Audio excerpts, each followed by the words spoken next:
Hi, this is a quick video to show how to deploy a containerized web application on Kubernetes. We're on a Google Cloud Platform tutorial page, which lists the steps to achieve this. And this is a great tutorial guide. So what we will be doing in this session is just a video walk through the steps and to show what we are deploying in Google Cloud Platform. So the objectives are listed here. They are straightforward. We'll get a Docker image. We'll package an app into the image. We'll test the container on our local machine, and then we'll upload it to the Google Container Registry from where we will create a container cluster, and then we'll deploy an application to the cluster and do things like load balancing where we'll expose the application to the internet. We'll try and scale our deployment and try a new version of the app. So without wasting time, we'll just run through the steps. And first, we have a couple of prerequisites. You need to have the Kubernetes engine API activated on your Google Cloud Platform. I already have mine activated, and you can see that if I go to the Kubernetes engine, so I can create a cluster.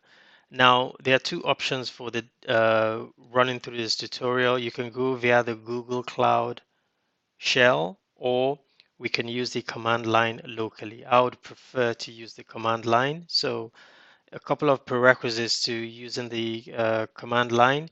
First, you have to install the Google Cloud SDK. I've done that. The steps are here. And next, you have to install the Docker Community Edition. I've also done that.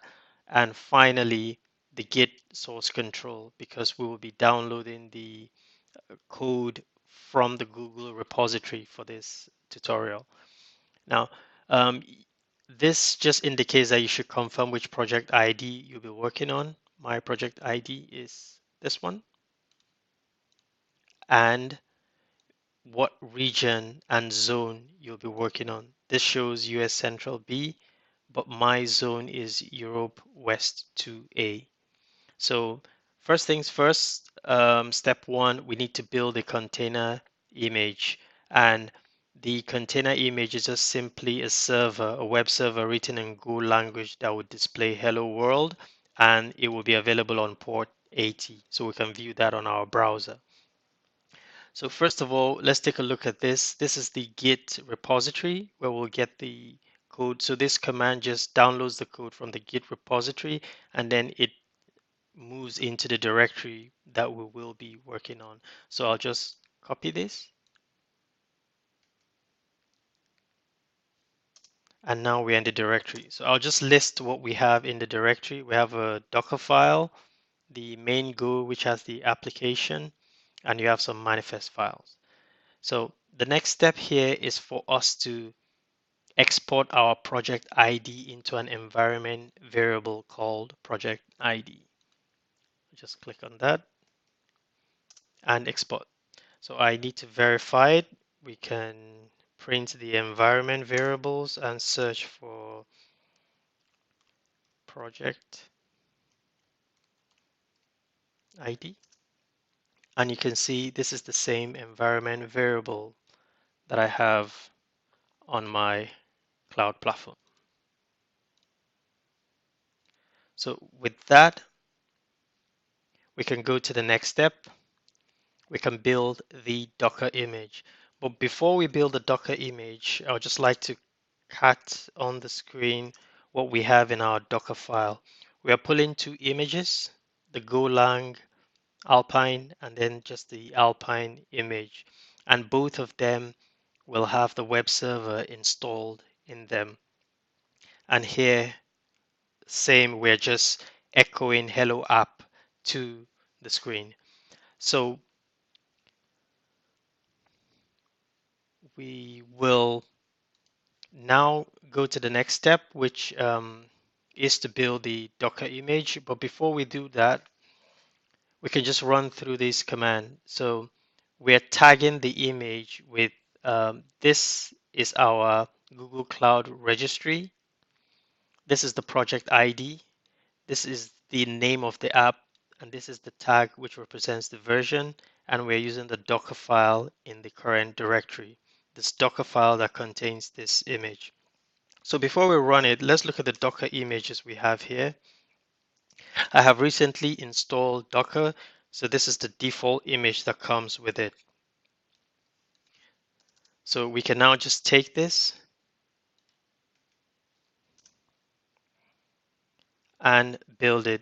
So we should see 3 new images created. We'll have one image for each one of this, and then we'll have a third. So one will be the Golang Alpine, one will be the Alpine test, and this image we're building with this tag will be created. So if we run, I'll just do a clear so we have a clear screen. Docker images again, you can see we have the one we've tagged. This is the version. And then these are the 2 images that were pulled from the uh, repositories where the images resided. So with this done, we can go over to the next step.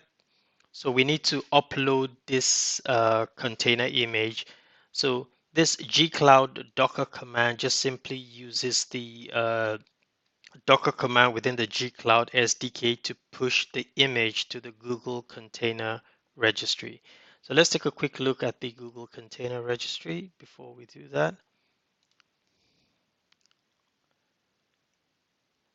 So I have a hello app here, which is one that I've actually deployed before.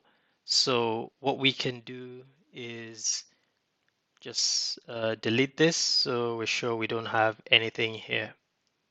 I've tested this scenario a couple of times, so that's why we have this here. Okay, so our container registry is empty. So we can push it. So all we're just doing is pushing this image, which would be this one that we have on the screen. Let me just shrink this. This image, we're pushing the version 1 to Google Cloud Container Registry. Put it on the screen and then we'll push it.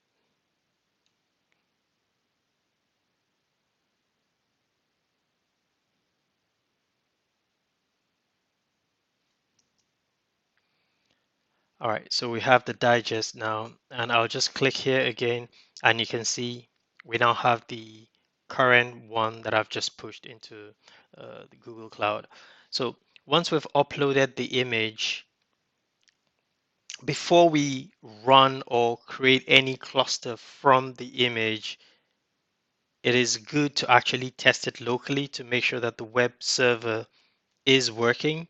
And then once it's working, we can go ahead and build a cluster from it. So this command just says run locally via Docker, and you can remove the container after you've run it.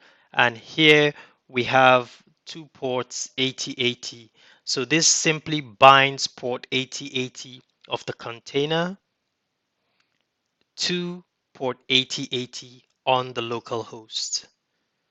And we're working with the same image version 1 which we have built. So we are creating a container locally on our machine accessible via these 2 ports. So we can just take this command and we can run it. So we're now running it on port 8080. So I'll start a new terminal window, and via this terminal window we can actually curl this command. So it's saying we want to curl the web server, and you can see we have the information in the web server saying hello world. So we're able to get it. And also we can, rather than curling it here, we can open this link in our web server and you can see the exact same message. So that's great. Everything is working. So we can Control C to end this process and we can continue. So once we've tested this, the next step will be to create the cluster itself. Now, This command just simply creates a container on Google Cloud, creates a cluster on Google Cloud with this name with 3 nodes, because Kubernetes engine requires minimum of 3 nodes. But we're going to take this command, but I want to make an addition to it, because by default it will spin it up with a G1 micro instance. But since this is a test resource and I'm trying to save on the cost of running the cloud, I will use a smaller instance, and I'll do that by typing machine type, and we can use F1 micro. So machine type F1 micro is the smallest instance we can get on Google Cloud. So I'll just click run. And what this will do, it will take a couple of minutes. It's going to go through a series of things. It will create 3 nodes as we have here. It will create the master node, and then it will create the other nodes. And it will spin off an orchestration of like an orchestration that has multiple resources that will be created. And once it's done, we will be able to view this via this command to see which instances have been created. But whilst this is running, we can just go through and you can see some of the resources as they are being created. You can see it's created 3 cluster nodes for us, 3 instances. Each of these instances are the F1 micro that we have specified. This is the smallest. And if we go on the Kubernetes engine as well, you can see that it's created our hello cluster with this name that we have on the screen. So this will take a couple of minutes. I'll just pause the video, and once this is done running, we will continue from there. Okay, so I've unpaused now. That took about 2 to 3 minutes, and you can see we have the cluster created. So here we have a couple of information on the screen. I'll just expand this to make it more readable. And we have a couple of information on the screen. So this is the name of the cluster. This is the zone where the cluster is created. This is the Kubernetes engine version. This is the IP address of the master node. This is the type of instance we selected. And this is the version of the node. This is for the master, and then this is the node. So we have 3 nodes. So one of them is the master, and then 2 worker nodes. So status says, so rather we have nodes, and we have both the worker nodes and the master nodes. We have 3 nodes all in total. Okay, so the next step is we can verify here. This is what we've already seen before on the Google Cloud Platform, but this just verifies that we have 3 nodes running, and those are their IP address information. So the next step is to deploy our application. So we'll just take this command. Before we run it, we'll explain and then go through the syntax. So we use kubectl as a client to communicate with the Kubernetes master or the API server, which now runs or creates, edits resources on the Kubernetes cluster. So here we have our image. We're just saying we want to use the image that we created earlier, and we want to deploy a Hello app version 1. And this port 8080 is the port that the container or pod exposes, where we can access the application itself. In this case, just a simple web server. So With this, we can just hit enter and we should have the deployment created. So now that we've deployed the app, we can confirm what we have. So we can just use this command here. So kubectl get pods. So we are trying to get how many pods that we have. We only have one pod running. This is because we haven't specified any replica sets yet. So the default is just one. We're just running one replica. And at the moment, this doesn't really do anything. We can't access the application until we make it available to end users over the internet. And to do that, we can use this command, which is kubectl to expose the web app that we've deployed. And we are calling this hello web. So and the type we're actually using is a load balancer. So essentially we're creating a load balancer behind all our pods, and this target port here is actually the port that the application exposes, and port 80 is what we are actually going to use to access it via the public internet. So if we just copy this and paste that here. So we've deployed a service. So as we mentioned, we need to deploy a service to make the application accessible to end users over the internet. And if we want to check the service we've deployed, we can just simply use this command here. So you can see we have two services running, just our normal Kubernetes cluster IP with an internal cluster IP that the cluster and all the resources use in communicating. But we also have a Hello Web service that we've named, which is a load balancer type, and we have a cluster IP and external IP, which shows that is still pending. So we just run this command again, and now we have our external IP. So this external IP is what we will use to access our web server behind the load balancer. So we can just do this by taking this,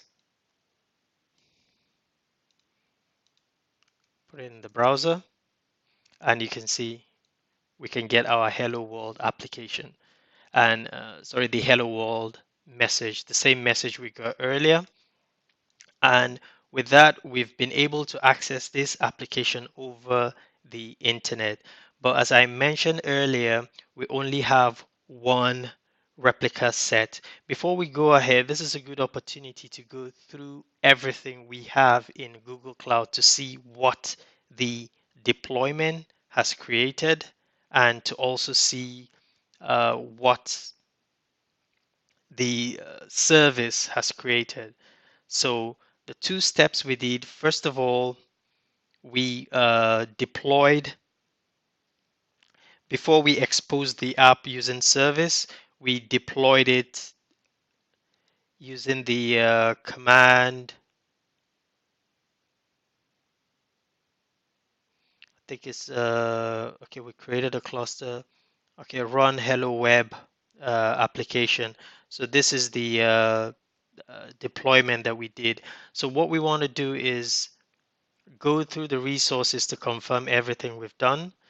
We have compute engine. We're just going here. We have 3 nodes created. That's perfect. And Kubernetes engine. I'll just expand the screen. We have that hello cluster. I'll just go back. Hello cluster.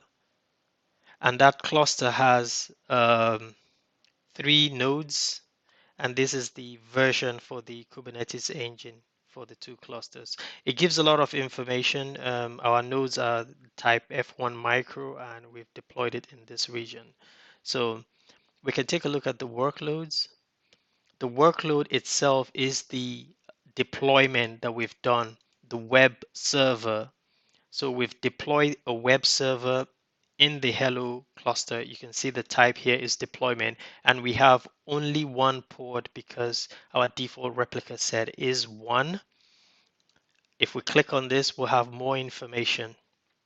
And you can see here, we can even see the YAML file, which shows the deployment.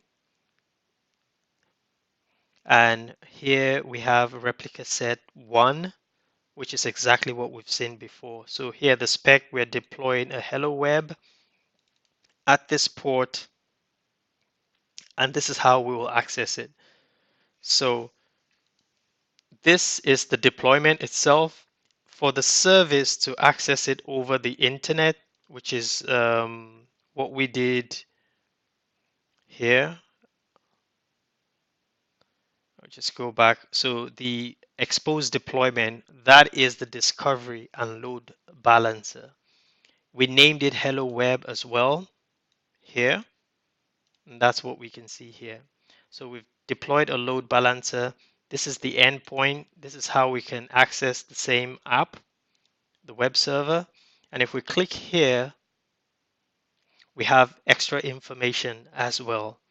So it gives a lot of information, your cluster IP, your load balancer IP, the external IP address. It even gives you information on the load balancer that has been created. So we'll take a look at the load balancer. And you can see we have these 3 clusters sitting behind the load balancer. They are the back-end servers that we're using, and the front-end IP address is what we use to access the service. So this is the same thing we've been checking over and over again. So we have the load balancer, and the next we can verify is actually, if we go back to the compute, there's loads of other resources that have been created with just using the kubectl command. You can see we have instance groups created. The instance groups just groups the 3 instances together to be used for load balancing and other port forwarding. Instance templates. We have a template of the instance. In situations where we wanted to auto scale, it will simply use the template for auto scaling, and we have disks of 100 gig each for each node. So another thing we can take a look at is the VPC, and we can see external IP addresses. So we have external IP addresses for each one of the nodes, and then we have the external IP address for the load balancer to access all of them. So each one of the node has their own IP address. I'm trying to see if we can actually access it. Okay, we can't get through to each one of them. We need to look at the security rules and everything. But each of the node has their own IP address, but this is the load balancer IP address where we can access it from. And we also have firewall rules. So you can see a lot of firewall rules that have been created, all the necessary firewall rules to get us up and running. We have routes created as well.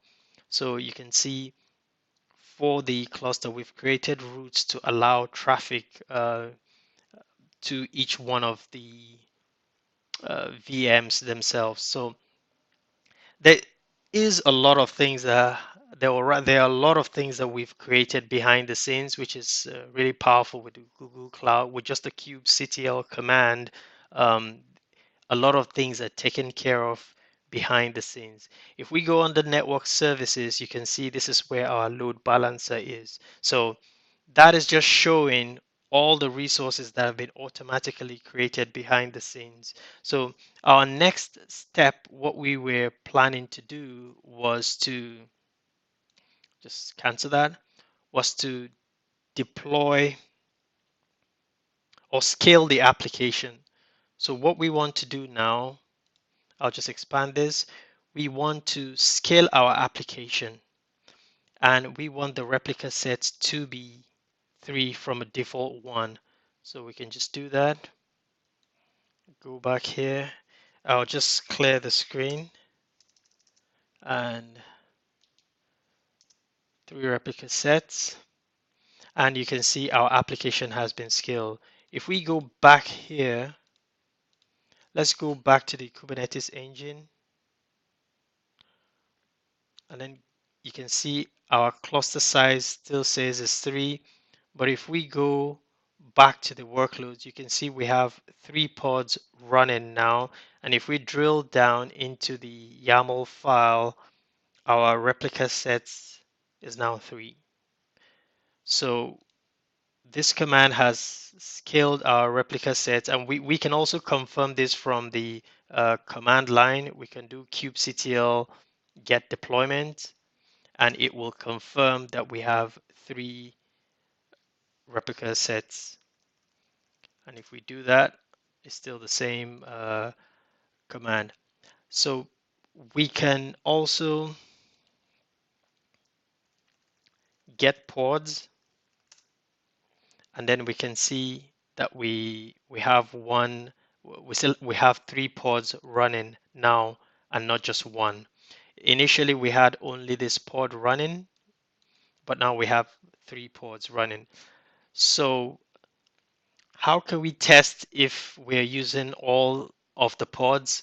Well, we can take a note of let's just put them together. We can take a note this number, this characters we have here. So if we go back to, I'll just grab the IP address of our deployment again.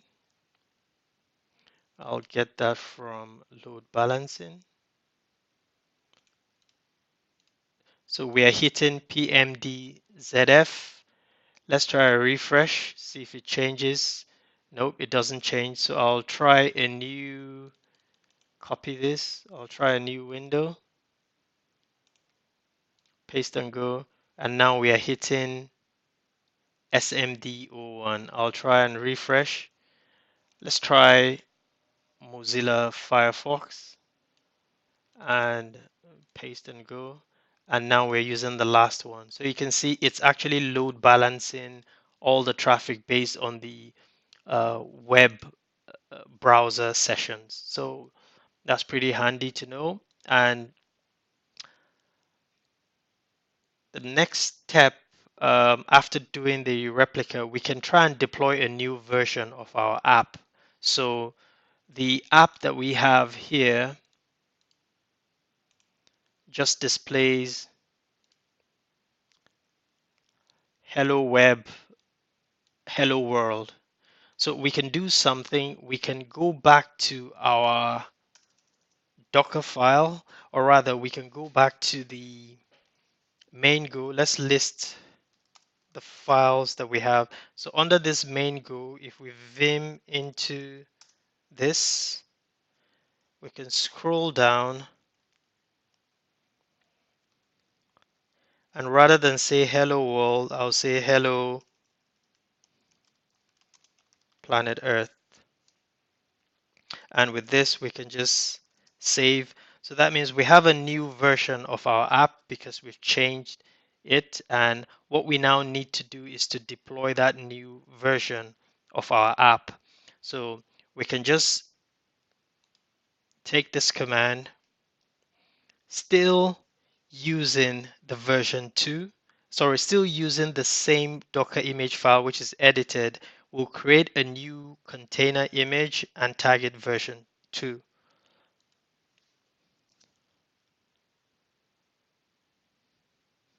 All right, and now I'll just clear the screen.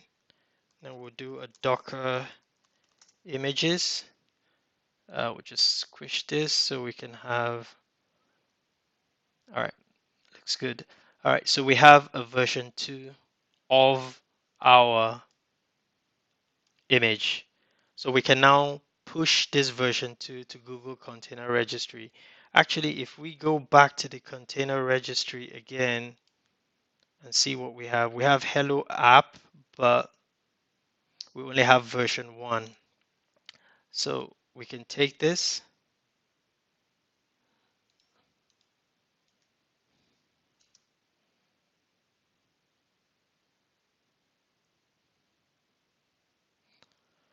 And once it's pushed the version 2, we should see it available on the container registry.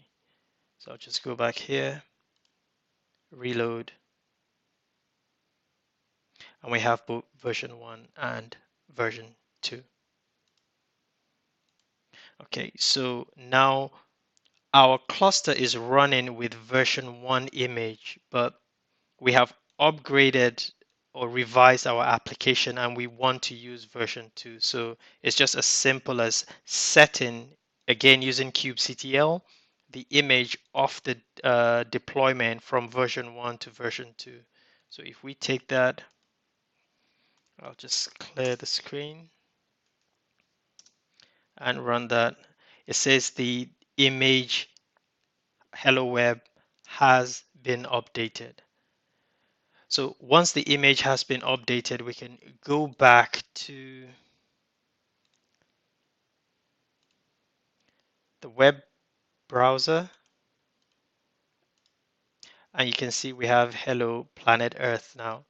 We have upgraded or changed our code and we've deployed this and you can see how fairly quickly this actually deploys. And the last steps are just the cleanups. You can do kubectl to delete your service, which is the load balancer service, first of all, and then you can delete the cluster itself. And with that, we've been able to show how you can easily deploy a Kubernetes cluster on a Google Cloud platform. Thank you.